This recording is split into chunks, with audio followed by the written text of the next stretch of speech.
Leia, papaano ang coordination na ginagawa ng PNP dito sa mga 911 callers na nagpaparescue dahil sa sila ay binaha?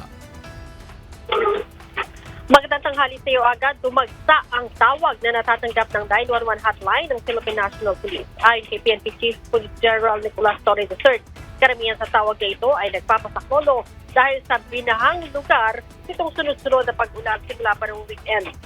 Bukod sa rescue operations, abala din daw ang kanilang mga tauhan na umalalay sa mga local government units sa isinasagawang relief at medication operations. Pinaiba ni General Torre na natutuwa siya sa ginagawang pagtulong ng mga pulis sa publiko sa panahon ng pangangailangan. Hindi aniya alintana ng mga ito ang sinusung na ulan at baha habang naka-uniforme para makatulong. Paalala din ang pamunuan ng PNP sa kanilang mga tauhan ngayong tagulan. Siguruhin din ang sariling kaligtasan.